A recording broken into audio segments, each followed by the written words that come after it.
In the next 30 minutes, we'll be looking at repurposing agricultural support for people and planet. Now, when we talk about the need for food systems transformation, one question is where the money will come from. Well, as we're about to find out, the money is probably already there, but maybe it's being spent on the wrong things. Financial support for agricultural producers comes to almost $540 billion a year, as shown by the report, A Multi-Billion-Dollar Opportunity, Repurposing Agricultural Support to Transform Food Systems. That was published last year, and we'll hear more about that in a moment. Now, more than half of that support is provided as price incentives. The rest is in the form of fiscal subsidies. Now, of that $540 billion, 87% includes measures that are price distorting and can be harmful to nature and health. Now, we think the situation has potentially worsened since the report was published, with even more investments going into agricultural support that's damaging. Recent research reveals at least $1.8 trillion is spent annually in terms of environmentally harmful subsidies that are causing wildlife loss and climate change. They support cattle ranching, the use of pesticides, the overproduction of crops, and fossil fuel extraction. So, removing or reducing harmful agricultural support is imperative. We've got a high-level panel coming up for you later on in this program, but first of all, let's look at how things have developed since that report was published. Here's Marco Sanchez Cantillo. He's Deputy Director and Officer in Charge of the Agri-Food Economics Division at FAO. Marco, over to you. Thank you very much, Simon. What I'll do is try to show a little bit of the latest evidence and policy guidance on repurposing public support to food and agriculture in terms of the benefits for people and the planet. Let me just start by taking a stock. And what we did, Simon, was to update the numbers that we have shown in the multi-billion-dollar opportunity report recently, FAO with partners. And as this figure shows, worldwide support to food and agriculture accounted for almost $630 billion per year on average over the period 2013 to 2018. And as you rightly said, producers take the lion's share of all this support globally. And this is estimated to be around 70% according to the latest estimates. Now, it's important to know that most of the support producers get is through what we call is price incentives, followed by fiscal subsidies. And price incentives include border measures on imports and exports, such as, for example, import tariffs, quotas, export taxes, bans or licensing. And also they include market price controls, which is basically administered prices at which governments procure food from farmers, or minimum producer price policies. Overall, this support largely concentrates on staple foods, dairy and other protein-rich foods, especially in high and upper middle income countries. Rice, sugar, and meats of various types are the foods that are mostly incentivized worldwide, as the evidence shows. Now, as you can see in this graph, there is negative price incentives, and that's important to keep in mind because lower middle income countries consistently penalize farmers through policies that depress farm gate prices to protect poor consumers, of course. It makes sense to do that in some countries. Now, a number of studies have emerged after the FAO UNDP UNEP multi-billion-dollar opportunity report, which we launched last year. And these studies have provided significant evidence on the impacts on sustainability and income of farmers, as you summarized very well, Simon, at the beginning.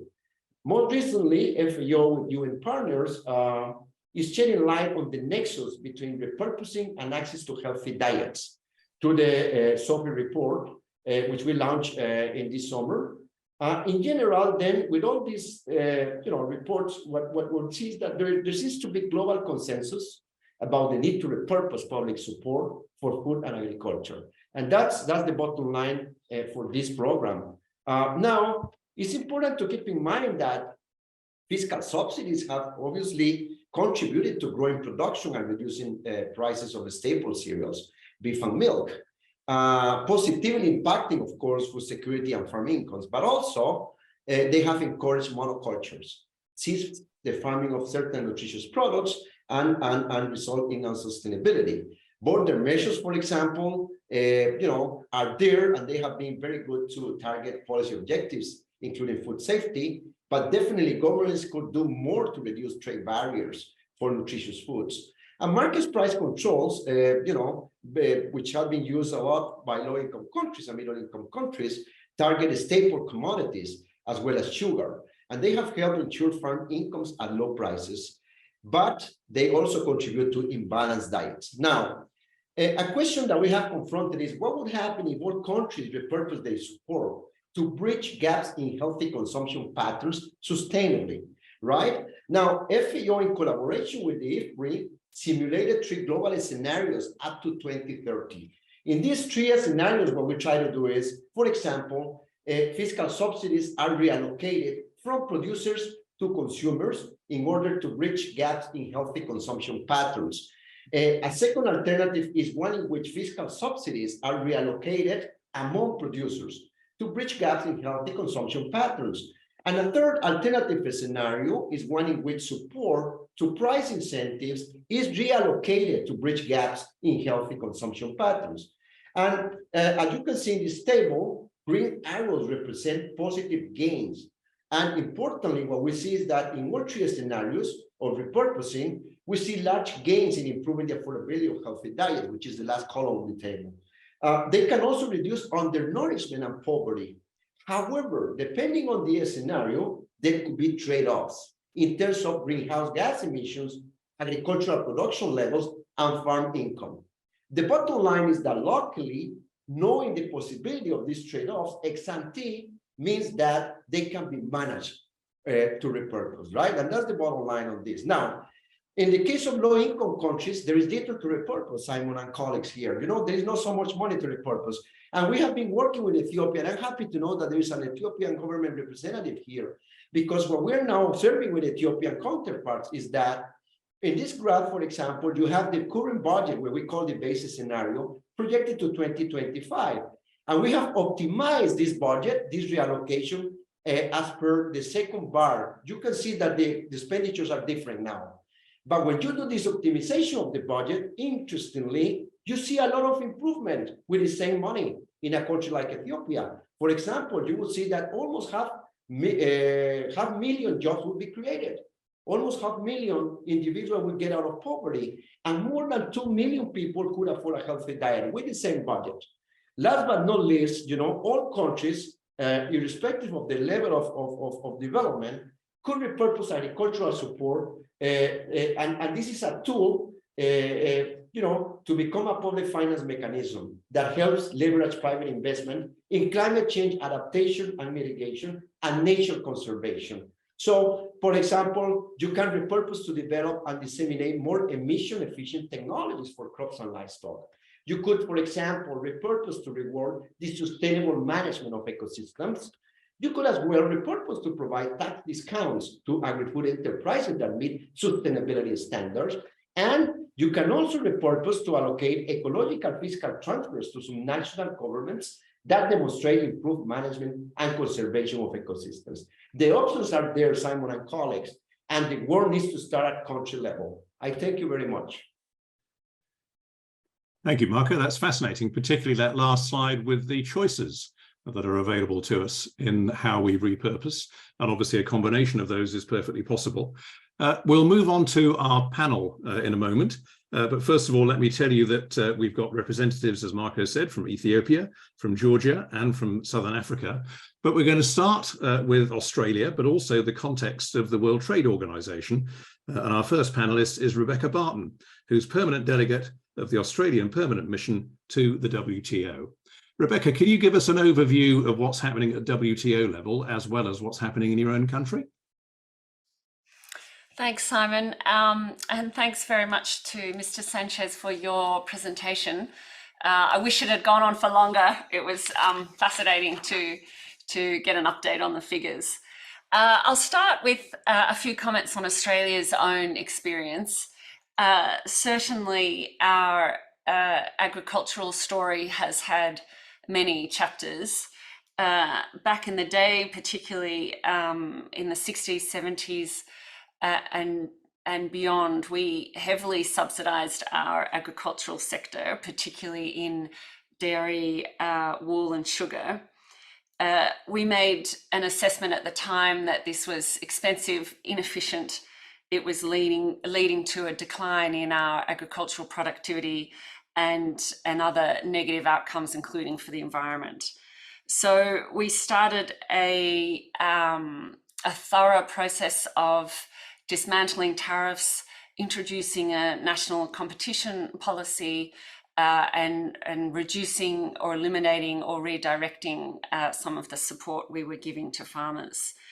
And indeed, now of all OECD economies and emerging economies, we have one of the lowest forms of farmer support in the world.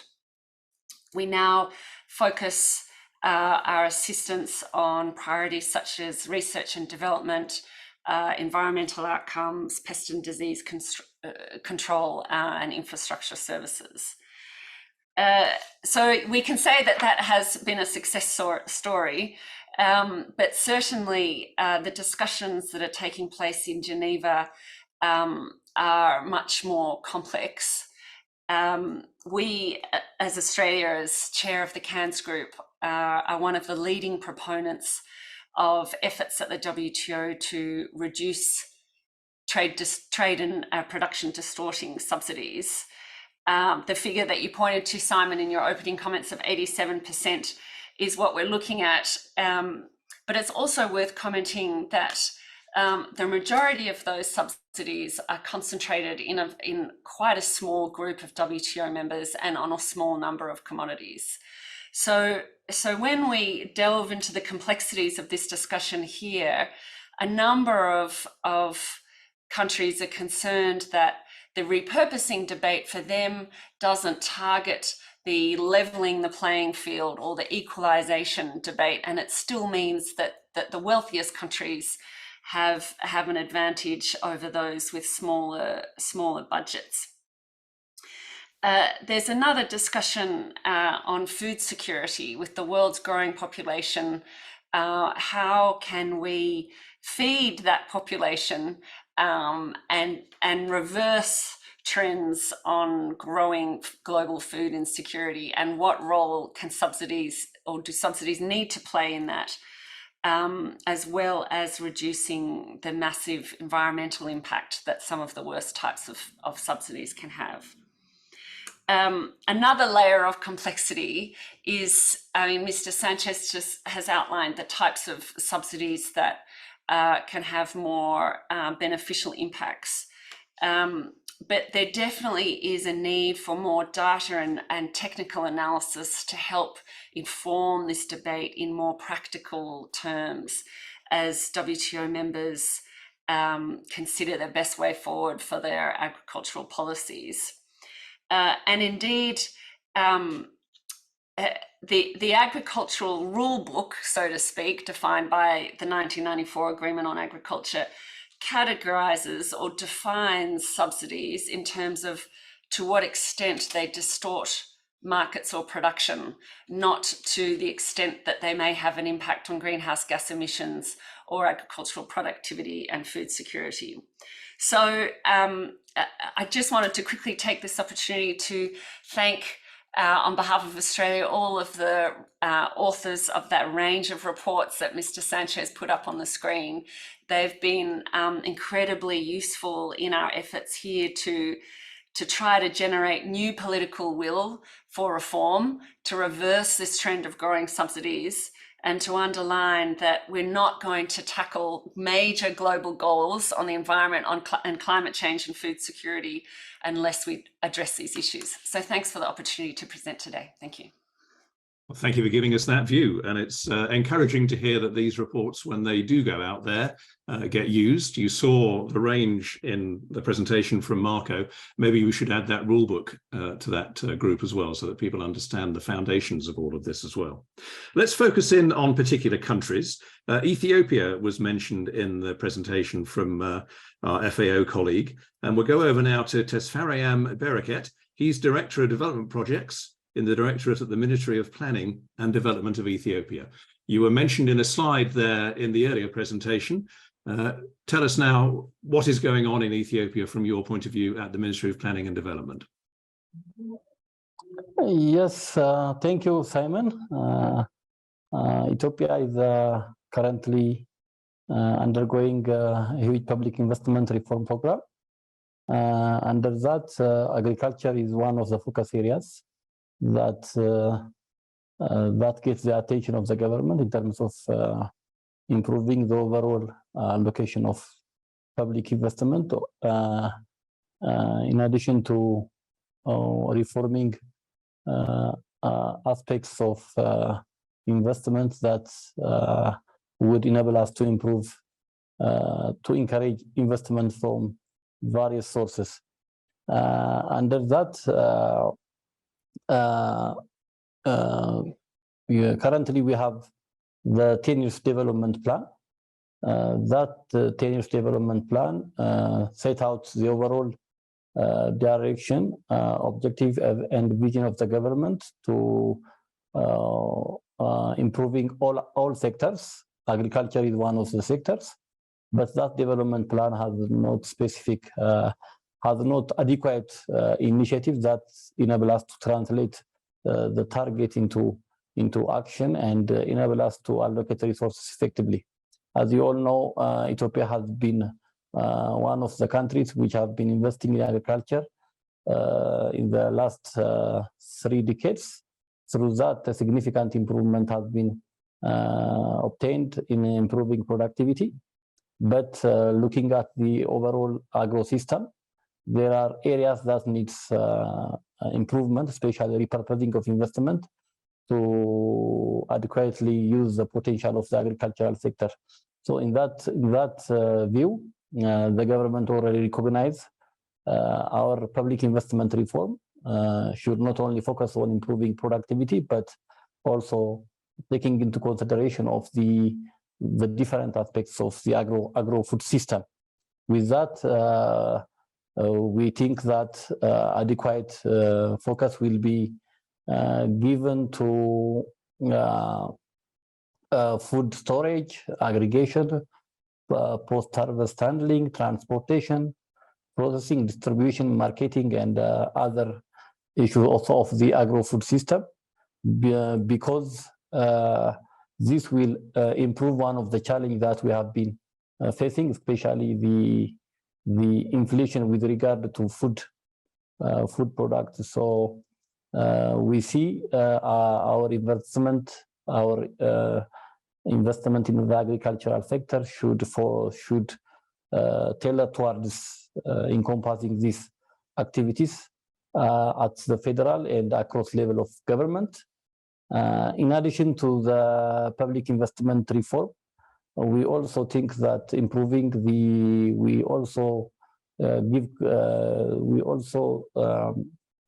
give focus on improving the overall aspects of investments in the agricultural field, especially improving the regulatory bottlenecks that hinder adequate investment from the private sector.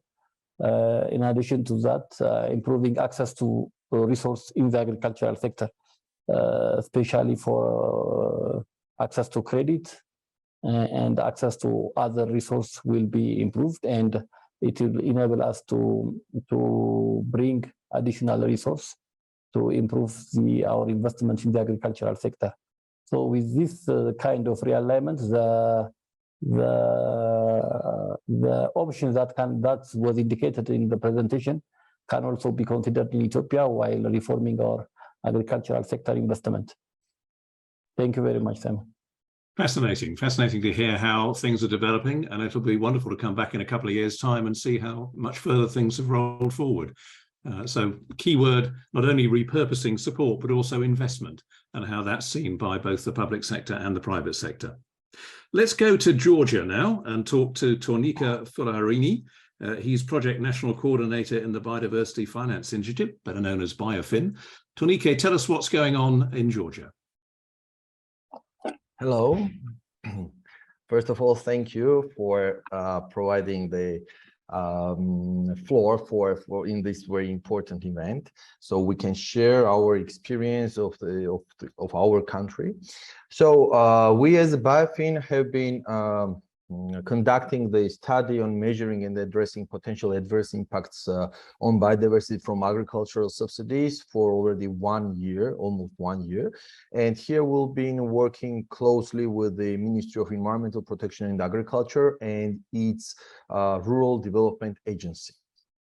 And the aim of the study was to identify the potential negative impacts on biodiversity and its component per each of the program implemented by RDA, identification of shortcomings of current programmatic cycle and setup, assessment of consequences, negative consequences and negative impacts on from biodiversity and socio-economic context, and identify the solutions how to avoid or mitigate potential negative consequences. In a nutshell, let me provide you with some information specifically regarding the findings and the process itself. In total, 21 agricultural subsidies have been identified, which is run by RDA and which will be implemented over the next years, continued over the next years as well. Out of the 21, 11 agricultural subsidies have been excluded from further analysis due to absence of significant negative impacts on biodiversity. Hence, the 10 agricultural subsidies were analyzed to identify and quantify their potential adverse impacts on biodiversity. The first shortcomings which were identified from the beginning of the process were that no consideration was given to ecological biodiversity related criteria in subsidy application review process. There was a lack of digitalized data on subsidy implementation monitoring collected by RDA, and majority of agricultural subsidies had no specific location data.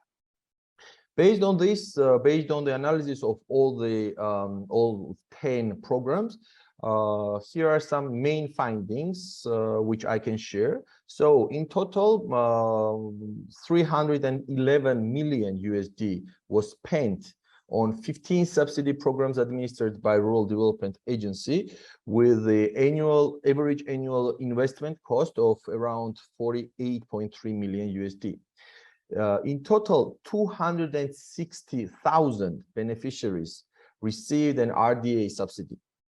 This is a fairly high number, taking into account that the estimated total number of workforce in the country, in the rural areas, is around 610,000, which means that 4 out of 10 persons in workforce have benefited from RDA subsidy.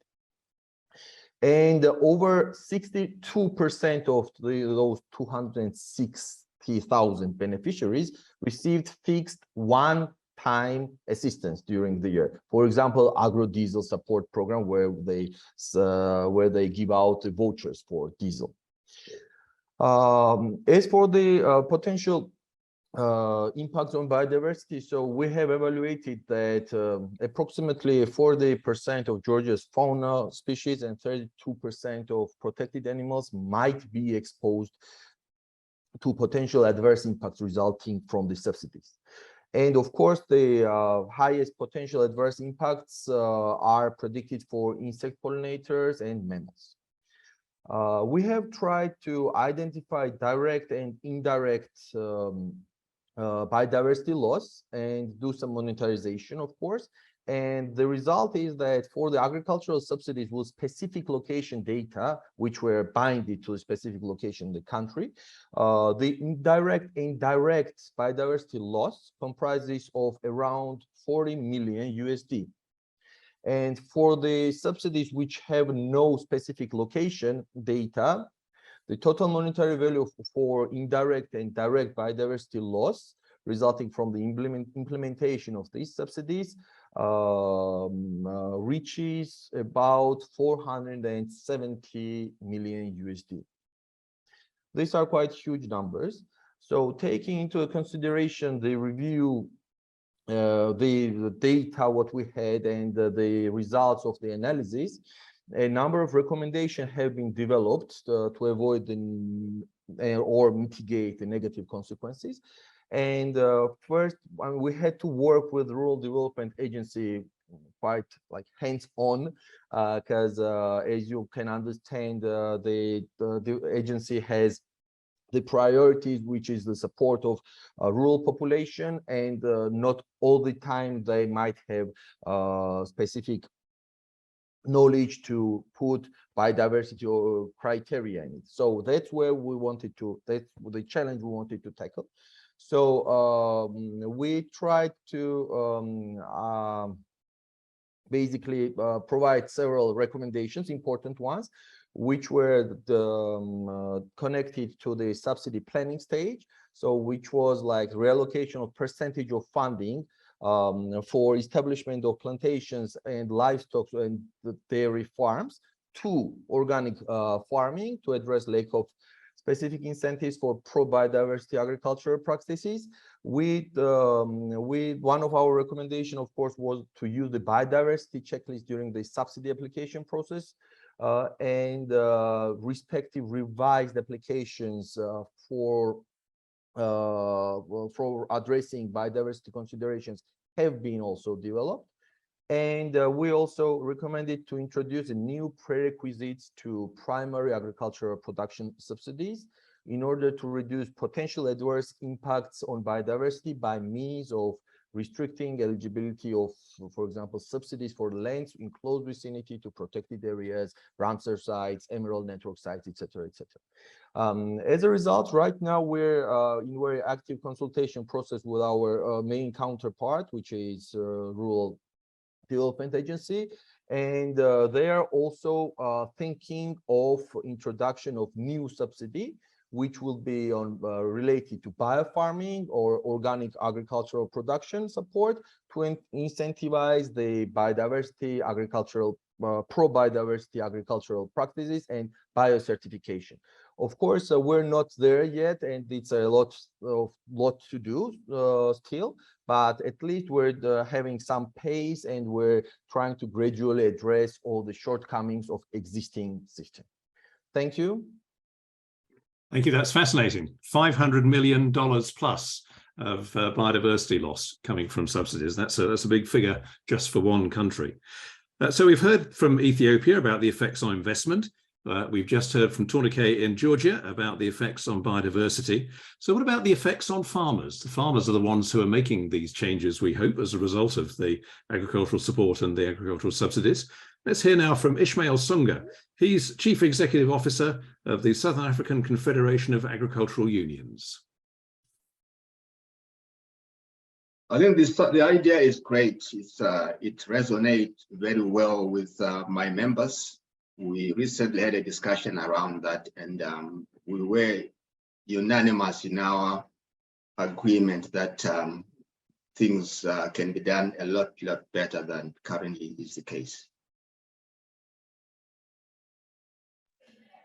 So tell us more about that. What would you want to see changed in the difference between now, the way that money is spent at the moment, and that support is given at the moment, and in the future? What would really benefit farmers' associations? There are a number of issues that will need to be addressed. If I could quickly highlight why there's need for repurposing or restructuring or relooking the subsidies and agricultural support in general, is there are issues to do with, in terms of subsidies, as an example, that either they are delivered to farmers late because farmers live all over the hinterland and geographically widely dispersed. Sometimes also they come as one part and other parts are that complementary parts are also not provided.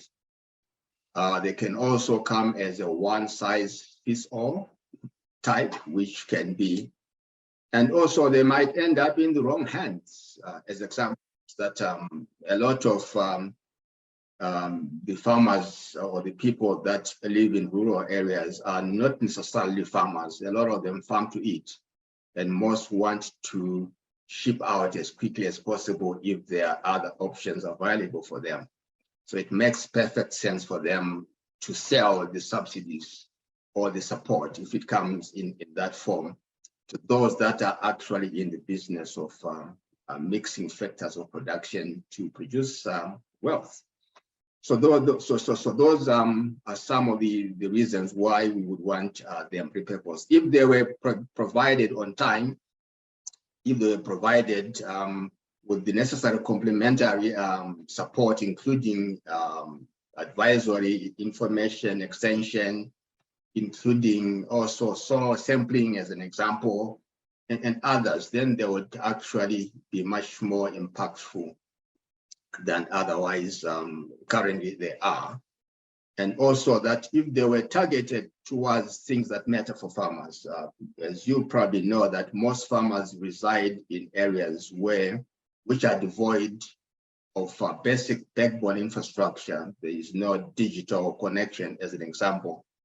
There are no roads, there are no social amenities, and there are no energy, no trade infrastructure.